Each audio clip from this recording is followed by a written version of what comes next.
listening to the ProgAxia podcast. But no, the next album on the list. Yeah, next album. Can I remember where I was when I first? Absolutely. No, I was 14 or 15 years old. For our audio listeners. Oh yes, I'm We're holding talking up. about Dark Side of the Moon, or The Dark Side of the Moon. Probably one of the most iconic albums ever. I mean, it's probably outsold most other albums, apart from probably Michael Jackson or something like that. But yeah, so when you first heard it, where were you?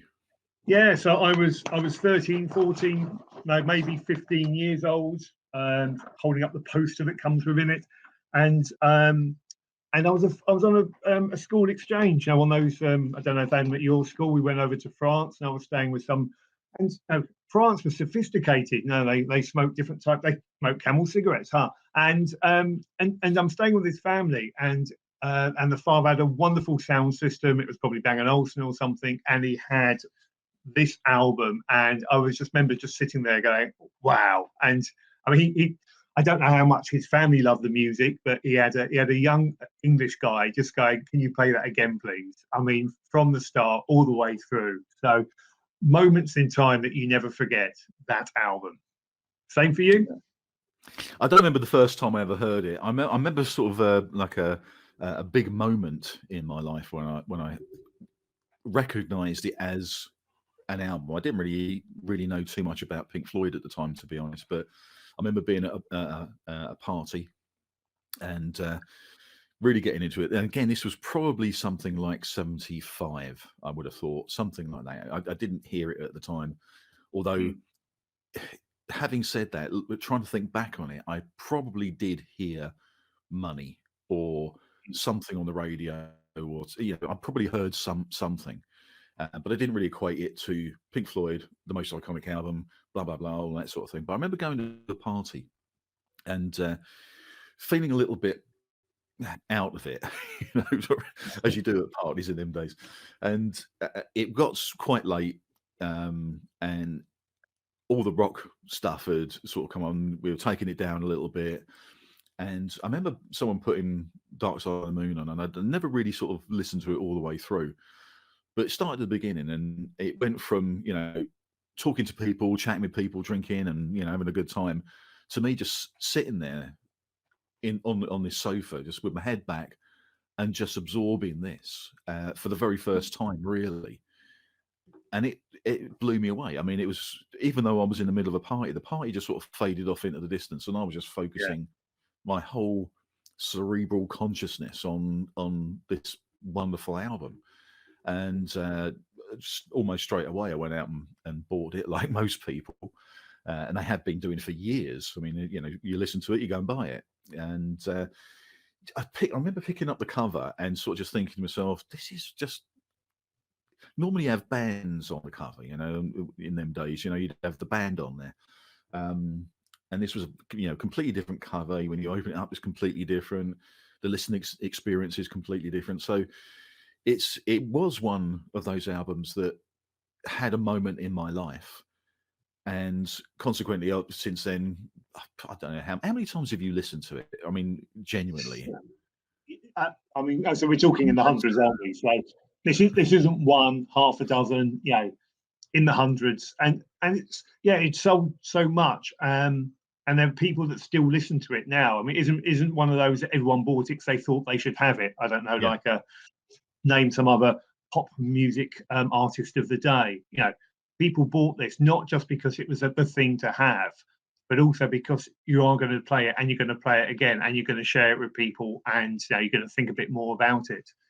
And I mean, you're a drummer, and I'm a very poor keyboard player. But one of the great things about this for me was, Rick Wright's playing. Yeah. There's sort of some genius in the simplicity of it, and it's not that simple. But now I was listening to this, and it drew me in many ways. And part of it was me thinking, I could be someone like him. I could sort of compose this stuff and play this stuff. And the truth of the matter is, I could only just about half play it, never mind compose anything like it. But when you're listening to those tracks and what he does with them, he's such a perfect foil for the rest of the band. So yeah, one of many attractions for me, as well as the artwork, as well as the clear cleverness, the technology that was involved in it. Getting that, was it vocoder, I guess, going that for On the Run and all the rest of it.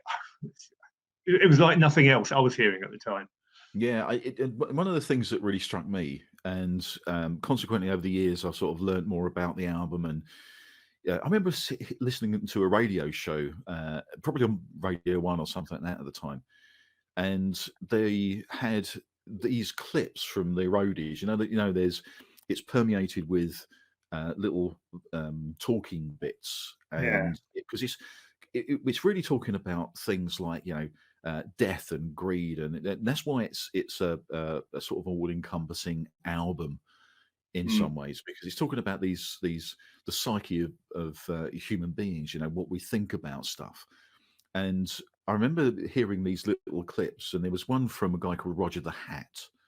And he said something, and it's on the album. He said something like, I'm not worried about death. I don't think about death, and all that sort of stuff. And those sort of little things really affected me, because, the music that I've done over the years has always included little bits of found sound, little talking bits. And, it's like with last album we did, the first track on it has little bits of presidents and things like that, and it all comes from listening to this album. This is the album that it really did make a massive difference to me. So ever since then, whenever I do anything, I always think about, can I get some little found sounds to put into the music, just to give it a bit more mystery and things like that. So it did really affect me. But those sort of things were incredibly interesting. These little bits of vocal that come in, and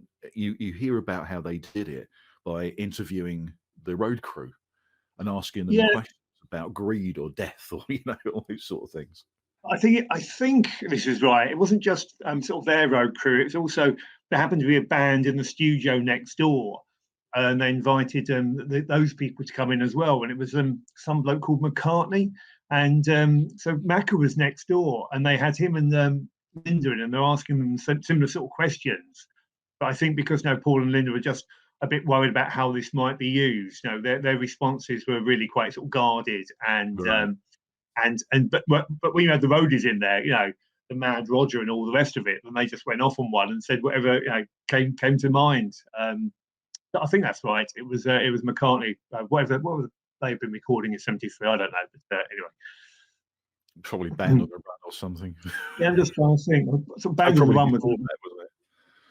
Run was out in Nigeria, wasn't it? It had lots of problems and stuff. Anyway, yeah. So so you had sounded like airports and train stations and all that stuff going on, and definitely one of those when you got to the end of it with those wonderful sort of chords, and you got Eclipse, and you just want to go back to the beginning again. And the album artwork, of course, you open it up and it sort of goes around anyway, doesn't it? It all sort of like makes you want to start again. The artwork is so good that a mathematics nerd of 14, 15 years old, whatever I was at the time, the artwork was so good. It took me years to finally work out there was a colour missing on the rainbow. There's only 6, there should be 7. It was so good, I didn't even notice. I still hang my head in shame, Andy, to this day. It took me so long to see that. Yeah, no, and also you got things like Great Gig in the Sky, and all that sort of stuff. And I mean, just layers and layers and layers of greatness that go into it. It's just such an iconic album. When we first discussed sort of putting, talking about Dark Side of the Moon, I was thinking, what the hell can we say that is different to what's been said in the past? And it's true. I mean, people have been talking about this for years.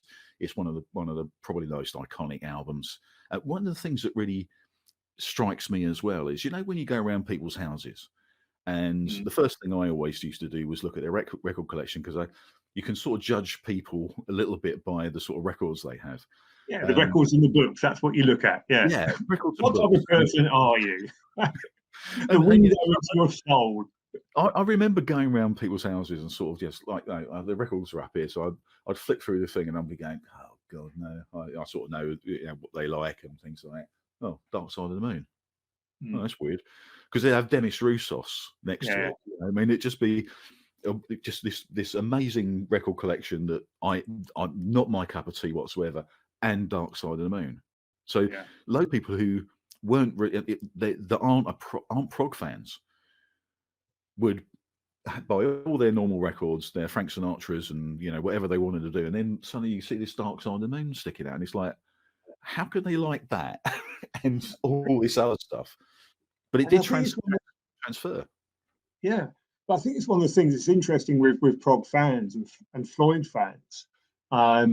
Debate how prog or Floyd, but I think it's one of those things. It's curious, isn't it? Because you grow up and you're a Floyd fan, and you're desperate to find somebody else who likes Pink Floyd so you can talk about it. And someone will say, I'm a Floyd fan. Oh, brilliant! I've got Dark Side of the Moon. Fantastic. What do you think of the other stuff? What other stuff? What do you think about Syd Barrett and Saucer? I have no idea what you're talking about. Atom Art Up? No. But I've got Dark Side of the Moon. It's like, oh, this is the other thing, the older stuff at the time for me, I didn't really sort of get into it. I mean, I loved Echoes, and I think Echoes, we spoke about Echoes being sort of the gateway to doing something like Dark Side of the Moon. I loved Obscured by Clouds, although I've told you that I think that the tracks are too, they haven't explored the tracks. It's like, this is an idea, this is an idea, this is an idea. But some of the music on Obscured by Clouds, again, has that sort of stepping stone into Dark Side of the Moon. But for me, it was things like Animals and Wish You Were Here and Dark Side of the Moon, which were, for me and my age, those three albums sort of encapsulated exactly what Pink Floyd were for me, and they're my three favourite albums from the band. And everything else is sort of secondary. Forward and backwards has sort of been secondary to me. Those three albums were my Pink Floyd. Because of the time and the age and that age I was and what I was listening to. Yeah. Oh, so we could probably spend a bit more. We probably ought to. That's what I was thinking. Okay, that's Floyd done.